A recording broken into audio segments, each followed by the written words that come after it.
प्रत्येक थर परी आज आम महापुरुषंकर से 600 वर्ष तलर पुराणा तालपत्र पोथी कथा आपण मानक कहबू जहा महापुरुषंकर से भविष्य मालिका गोटे पर गोटे सत्य हेबाकू लागिछि। तेबे पर्वत शिखरे फुटिब कई अच्युत वचन टळिब नाही। महापुरुष अच्युतानंदंकर जहा ठार देई जाइथिले ताहा आगत भविष्यत आम मानक निकटरे प्रतिफलित हेउछि। तेणु जेउ जीव अन्याय पथरे गमन करिछि से तार प्रतिफल मध्य पाइछि जहा महापुरुष 600 वर्ष तले लिखिथिले। तेबे आज आमे महापुरुषंकर एक बहुत बड़ सुंदर कथा आपणक आगरे कहिबाकू जाउछु। तेबे महापुरुष लिखिथिले कली जुगर कराल गतिरे एही कलिहत मनुष्य शास्त्र अध्ययन करिब नाही। शास्त्र गुड़िक सबु फिंगी देबे। अज्ञान बाटरे करिब गमन शास्त्र सबु फिंगी देबे। देश छाड़ी करी विदेशे रहिबे भिटा माटी बिकी देबे। अर्थात एमिति समय आसीबो जेतबळे घरे थिबा शास्त्र गुड़िक भारी अलडा होइजिबो।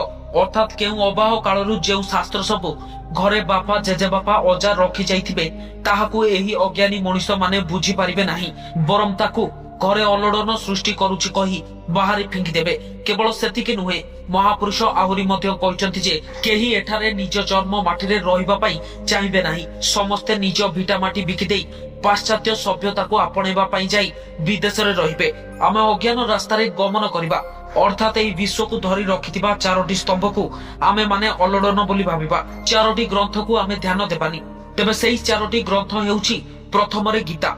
तेबे गीता भली शास्त्र को आमे केबे हेले अध्ययन करिबा नाही। द्वितीय रे गायत्री, केबे गायत्री जप करिबा नाही, गायत्री मंत्र पाठ करिबा नाही। तृतीय रे हेउछि गंगा अर्थात गंगा को आमे केबे हेले पानीय रूप रे प्राप्त करि परिबा नाही बा ग्रहण करि परिबा नाही। चतुर्थ रे गोमाता, गोमाता प्रति श्रद्धा आम मानक ठारू सबुदिन पई दूरेई जिवो अर्थात काहा घरे मध्य गोमाता भली संपद रहिबो नाही। तेबे एही चारोटी स्तंभ कलिर अंत बेले अर्थात गोमाता समस्तक पाखरे अलडा होइजिबे। जेतेबेले कलिर अंत होइजिबो सेतेबेले ही एही सबु देखाजिबो।